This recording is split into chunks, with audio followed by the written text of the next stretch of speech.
Cordial greetings, my name is Dayana Rico. I am a student of the degree of the foreign language with emphasis in English.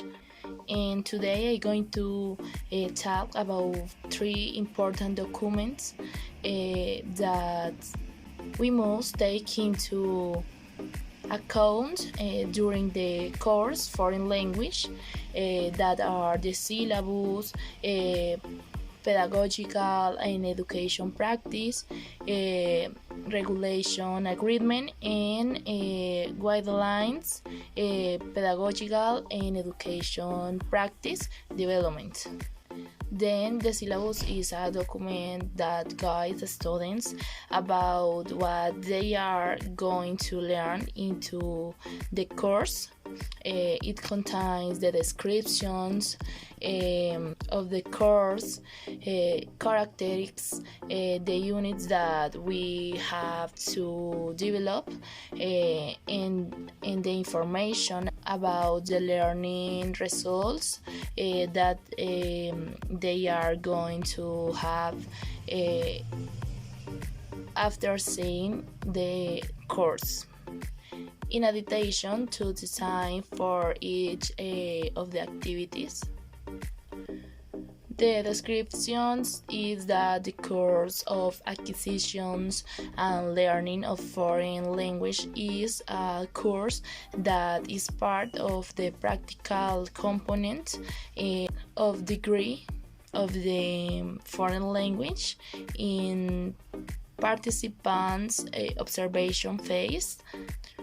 Also, its characteristics are the first that the students going to observe, coding information, and also interactions with the practical scenario, and the units that we have to develop in this course are two.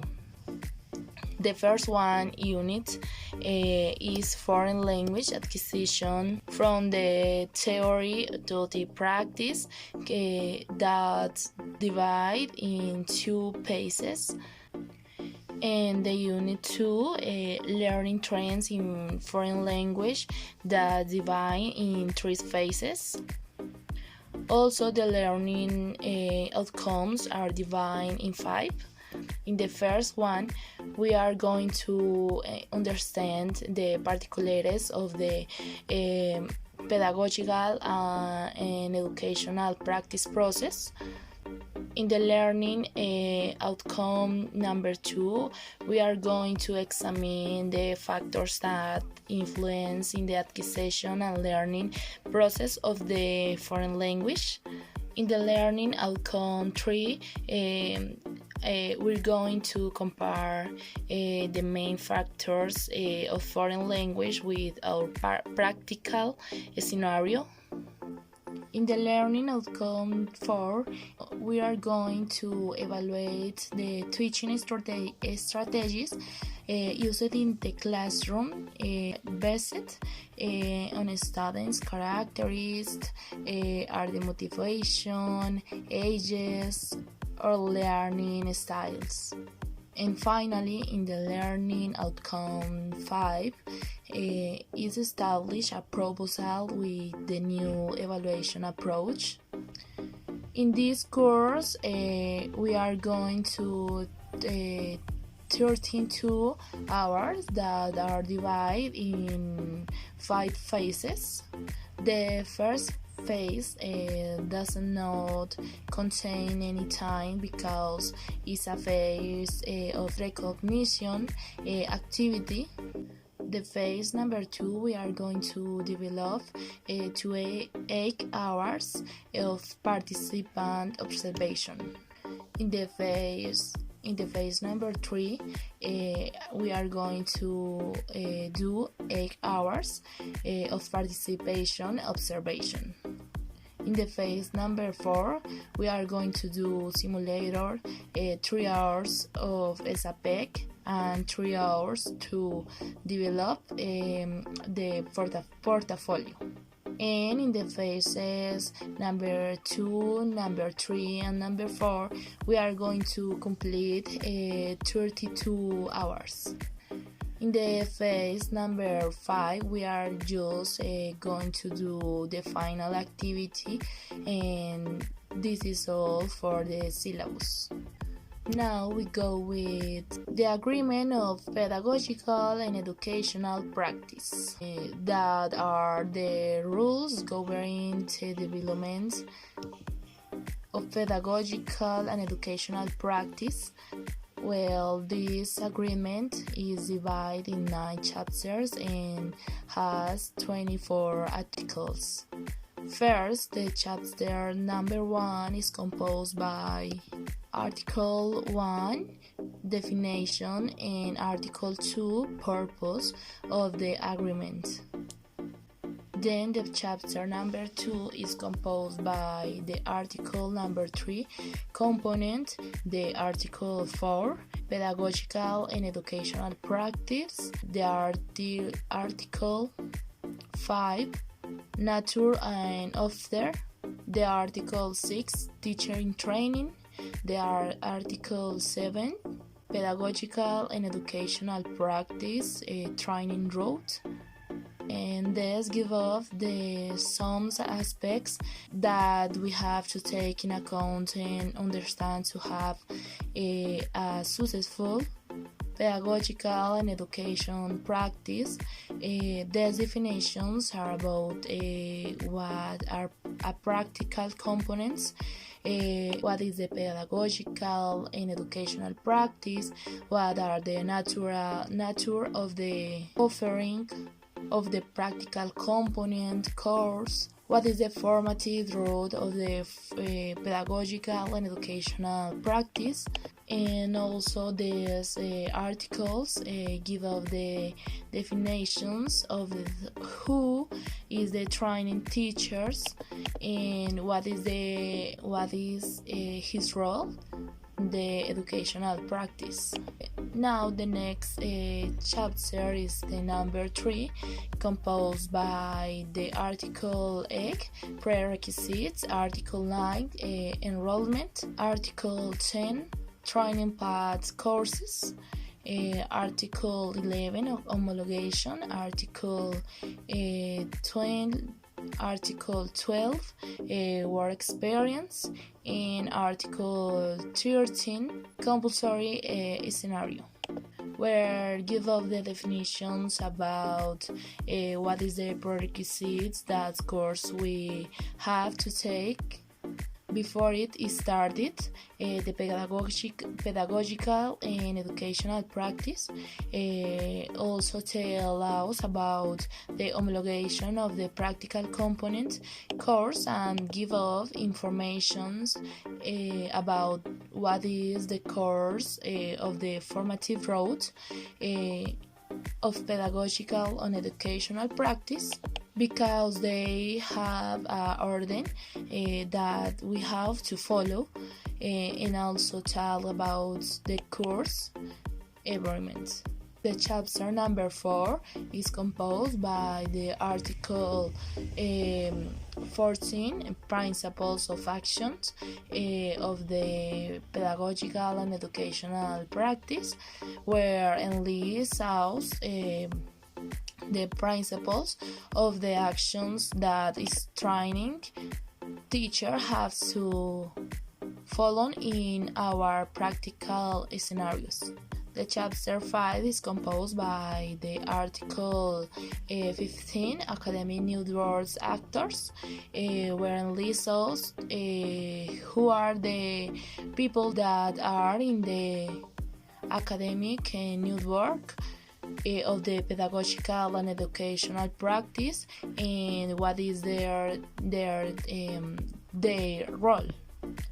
The chapter number 6 is composed by the Article 16, a segment of scenarios, Article 17, pre-practice seminar, and the laws, what is the practical seminar that I am going to give the definition of the next section.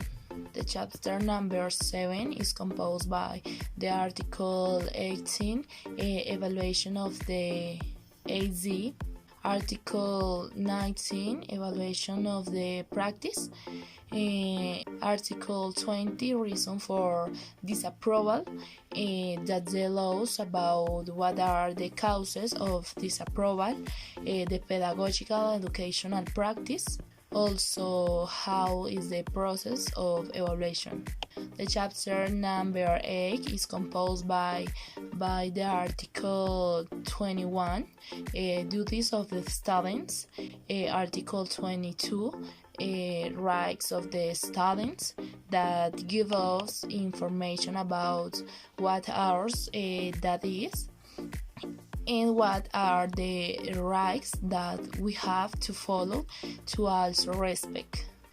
And finally, the chapter 9 is composed by just the article 23, certification, that the laws about certification of pedagogical and educational practice.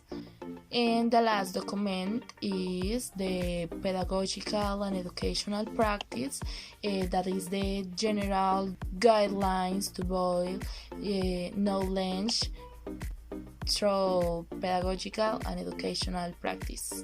And I start with a normative reference, that are the rules to regulate the pedagogical and educational practice, also regulate the bachelor degrees that are in the UNAT. And some rules that are mentioned in these documents: Law 13, Law 115, and Law 1188. And the resolution 5443, 16960, and 2041, and 20 and 21, 759, and the decree 2450, the 1075, and the 1330. Now I am going to talk about the principle of action. These principles are 5 that we have to follow to have access to the practice: integrality, dialogue, protective environments of our students, respect for the difference, and service excellence. Then I am going to talk about the degree programs that is in the UNAT: bachelor's degree in child pedagogy, ethnoeducation, mathematics, philosophy, and foreign language. That are my program. Now I'm going to explain you what are my formative route of pedagogical and educational practice. This is divided in 3 phases. The first one is the observation phase, that starts in 4 semesters and finishes in 5 semesters, and each one has 2 courses with a practical component. The second phase, that is the immersion from 6 semester to 8 semester, and each one has 2 courses with a practical component. And finally, the investigation phase, that is applied from 9 semester to 10 semester.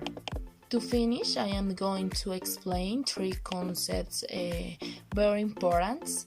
The first one is the practical seminar, that is a strategy of understanding pedagogical and educational practice. It serves to that a teacher has the optimal conditions for their practice. The second is the SAPEC, is a accompaniment of SEDU teachers to students during their pedagogical and educational practice, and the simulator, that are the process that provides the international and analysis of field scenarios in multi-contexts. And this is all. Thank you for watching. Bye bye.